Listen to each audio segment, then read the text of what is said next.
معاشر المسلمين وزمرة المؤمنين رحمكم الله.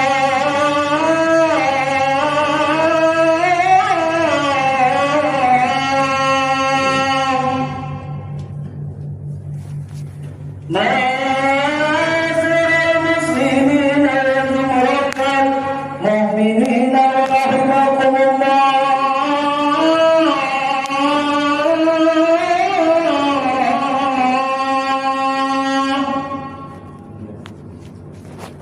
معاشر المسلمين وجمرة المؤمنين رحمكم الله.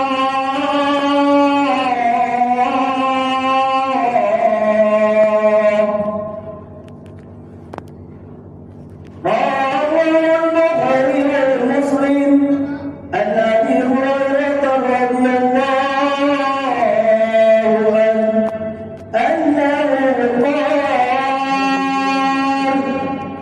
قال رسول الله صلى الله عليه وسلم إذا صعد خاطب على المنبر ثم خطب فلا يتحدثن أحدكم ومن يتحدثن فقد غوى.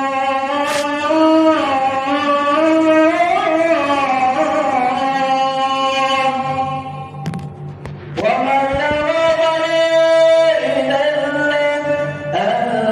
أنصتوا عباد الله لعلكم ترحمون.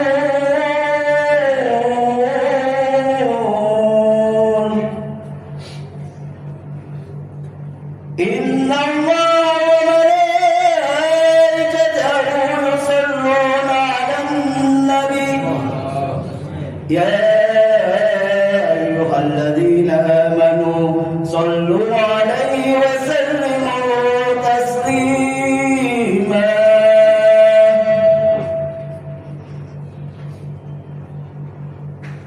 اللهم قل الإسلام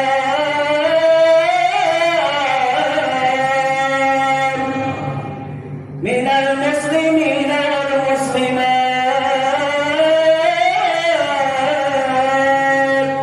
والمؤمنين والمؤمنات وسيرهم على معلد رب اختم لنا من بابك الخير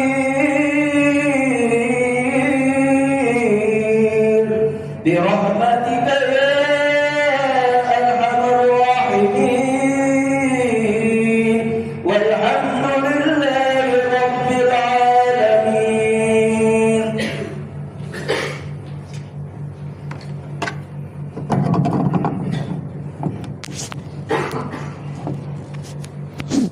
Assalamualaikum warahmatullahi wabarakatuh.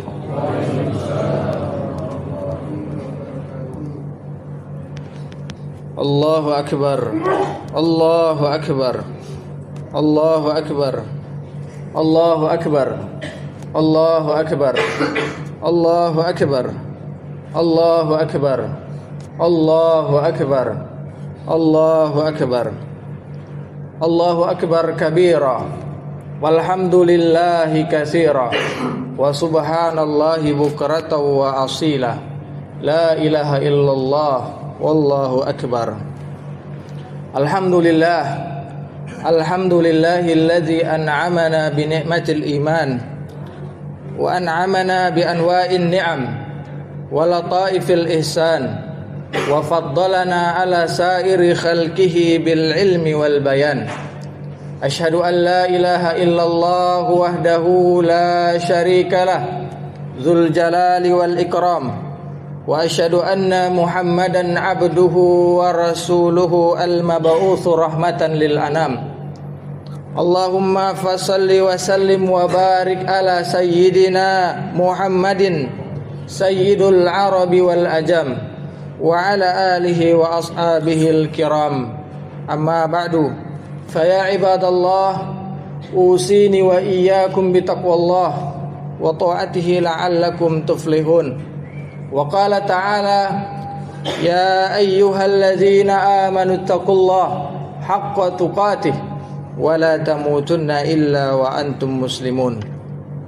Ma'asyiral muslimin, hadirin kaum muslimin, kaum muslimat sidang salat Idul Adha rahimakumullah. Tiada kata dan bahasa yang pantas teruntai di pagi yang mulia ini selain ungkapan rasa syukur yang mendalam atas kehadiran ilahi Rabbi. Dialah penguasa tunggal, pengatur kerajaan di bumi dan di langit, dengan kekuasaannya yang tidak berujung dan tidak bertepi. Dialah Allah yang maha kuasa lagi maha perkasa, yang dengan kekuasaannya meninggikan langit beserta gugusan bintang-bintang tanpa tiang, dan telah menghamparkan bumi beserta jajaran gunung-gunung tinggi tanpa konstruksi, dan menyingsingkan mentari di ufuk timur, menyinari persada bumi pertiwi tercinta dengan sinar ultravioletnya. Ia pergilirkan datangnya malam dan siang secara teratur dan sistematis, sehingga belum pernah ada peristiwa malam mendahului siang ataupun siang mendahului malam. Salawat bertangkaikan salam senantiasa tercurah keharibaan baginda Nabi besar, Nabi tercinta, manusia agung, manusia besar yang dibesarkan oleh yang maha besar, pribadi nan suci yang segala dosa dan kesalahannya diampuni. Beliau adalah sosok manusia sederhana namun istimewa. Apa-apa yang keluar dari mulutnya adalah mutiara. Segala perilaku dan perbuatannya adalah contoh dan teladan bagi umatnya. Beliau adalah orang yang paling khusyuk salatnya, paling mabrur hajinya, paling kuat tahajudnya, paling sempurna puasanya, dan paling ikhlas dalam kurbannya. Tidak lain tidak bukan adalah baginda Nabi besar Muhammad sallallahu alaihi wasallam.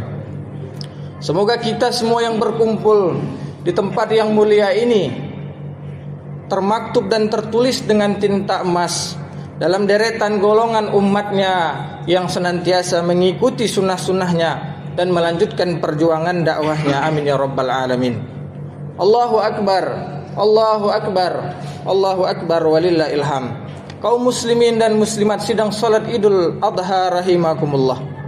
Kita bersyukur pada hari ini telah berada di hari yang istimewa, hari yang mulia, hari bergembira seluruh umat Islam di seluruh penjuru dunia.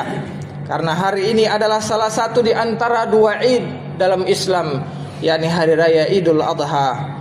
Idul Adha adalah hari yang tidak terpisahkan dengan kisah dua manusia agung, yakni Nabiullah Ibrahim alaihi salam dan putranya Ismail alaihi salam.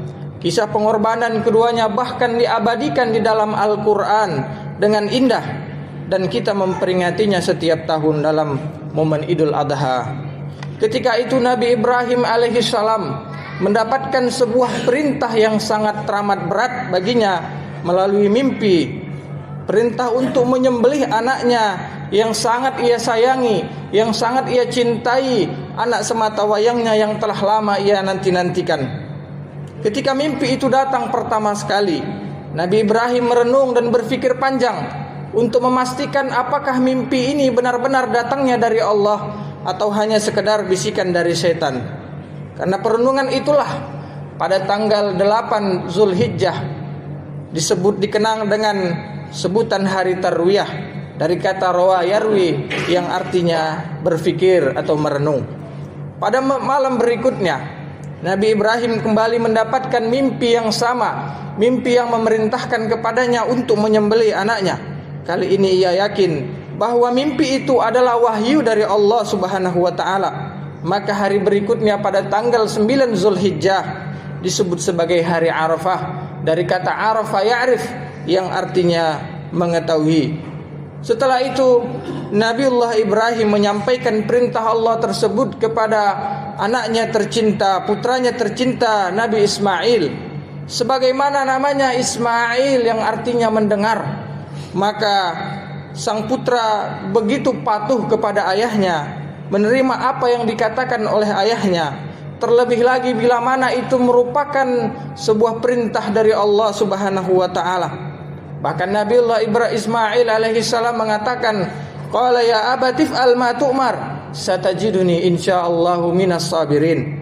Wahai ayahanda, segera laksanakan apa yang diperintahkan. Sesungguhnya engkau akan mendapatiku di antara orang-orang yang bersabar. Ketika Nabi Ibrahim hendak memulai penyembelihannya dengan mata yang penuh dengan keyakinan, bukan karena tega, bukan karena tidak memiliki rasa kasih sayang, bukan karena tidak memiliki rasa kemanusiaan, tapi karena kuatnya iman dan rasa cintanya kepada Allah Subhanahu wa taala. Beliau pun memulai menyiapkan sang putra, meletakkan mata pisau yang tajam itu di leher anaknya tercinta. Kesungguhan Ibrahim dalam mengorbankan anaknya telah menggetarkan penduduk langit. Namun ketika pisau tajam itu hampir menggores leher sang putra Ismail, saat itu Allah menerima pengorbanan Ibrahim dan menggantinya dengan secepat kilat dengan seekor kibas yang besar.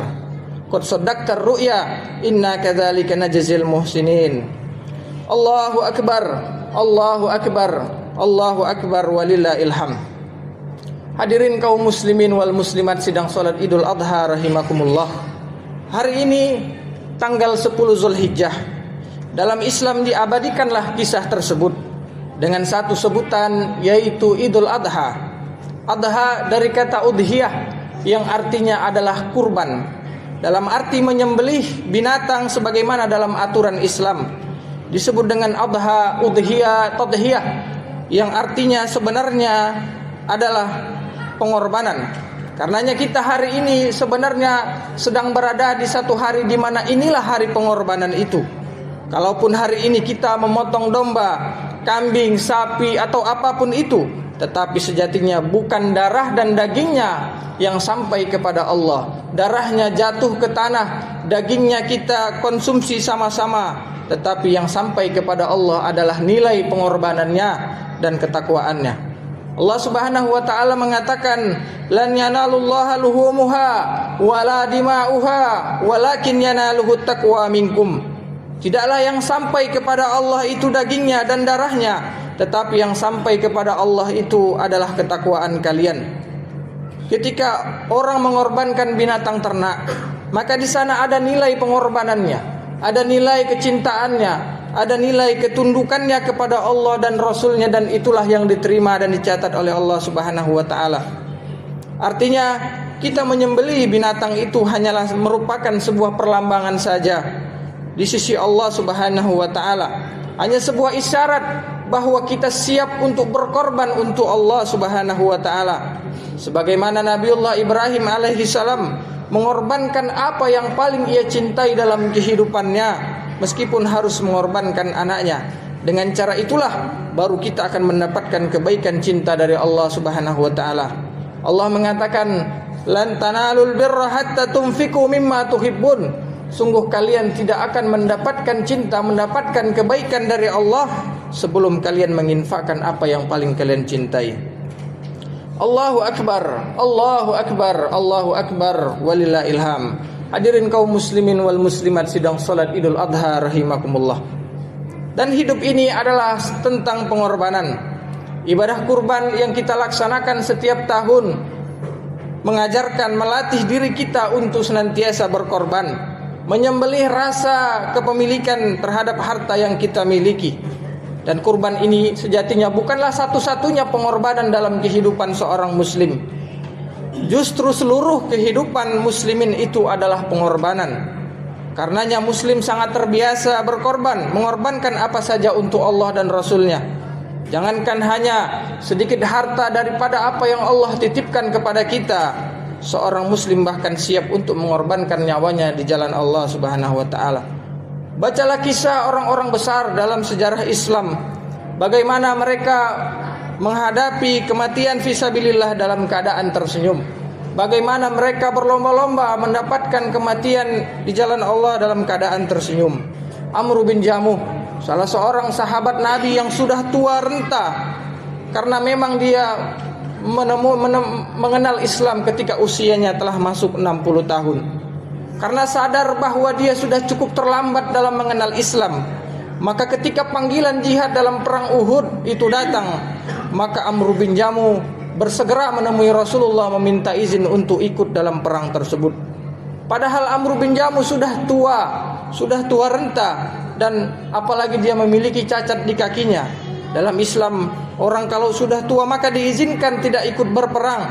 Ditambah lagi Amr bin Jamuh memiliki cacat di kakinya. Namun apa yang dikatakan oleh Amr bin Jamuh?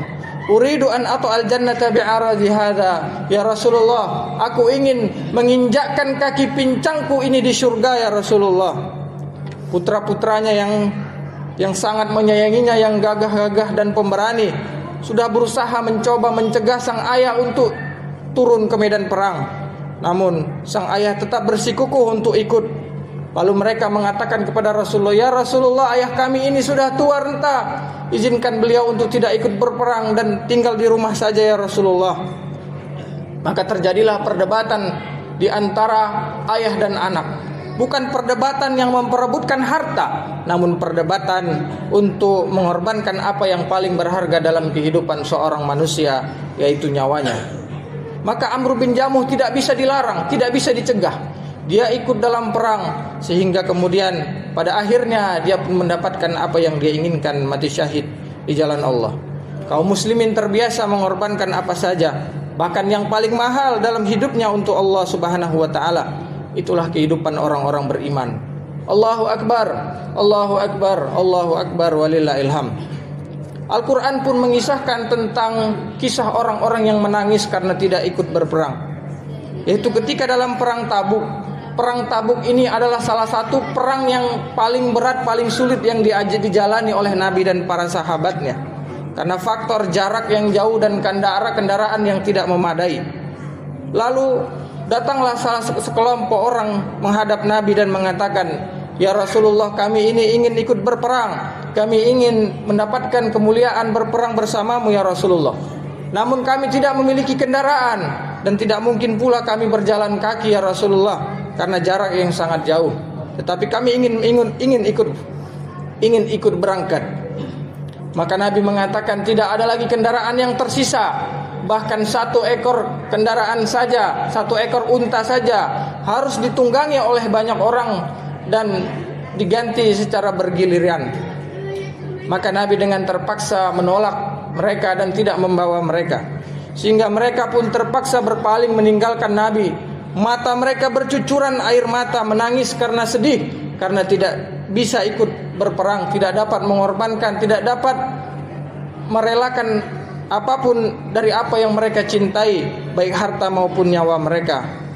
Sehingga kisah ini diabadikan di dalam Al-Quran. Wala 'alal ladzina idza ma atauka litahmilahum.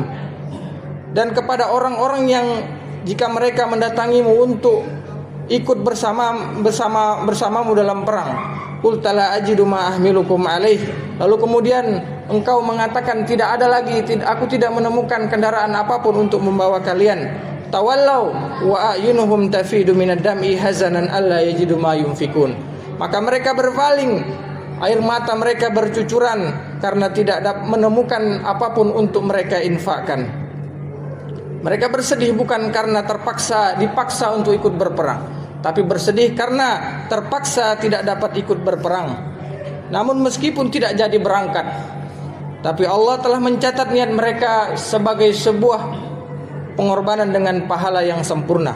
Karenanya setelah selesai pulang dari jihad, Nabi mengatakan kepada para sahabat yang saat itu sedang kelelahan, ada sekelompok orang yang tidak ikut menaiki bukit, tidak menuruni lembah, tapi mereka mendapatkan pahala karena niat mereka telah sampai.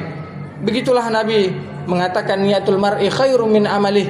Niat seseorang itu lebih utama daripada perbuatannya. Bisa jadi amalnya tidak tercapai, namun niatnya insya Allah telah tercapai dan dicatat oleh Allah Subhanahu wa taala. Dan niat itu juga merupakan sebuah pengorbanan yang juga luar biasa. Allahu Akbar, Allahu Akbar, Allahu Akbar, walillahil hamd. Kalau hari ini adalah hari raya Idul Adha, maka hari ini adalah hari raya pengorbanan. Di hari ini kita dilarang berpuasa. Bahkan 3 hari ke depan ayyamut tasyrik, hari-hari tasyrik kita dilarang berpuasa. Hari ini dan 3 hari ke depan adalah hari-hari yang merupakan kata baginda Nabi SAW sebagai yaumu aklin wa syurbin wa dzikrin wa ba'din, hari makan-makan, hari minum-minum, hari berzikir, dan hari suami istri. Dan ini merupakan perintah Allah Subhanahu wa taala, sebagaimana pula Allah memerintahkan kita untuk berpuasa. Apa yang kita rayakan? Yang kita rayakan adalah pengorbanan.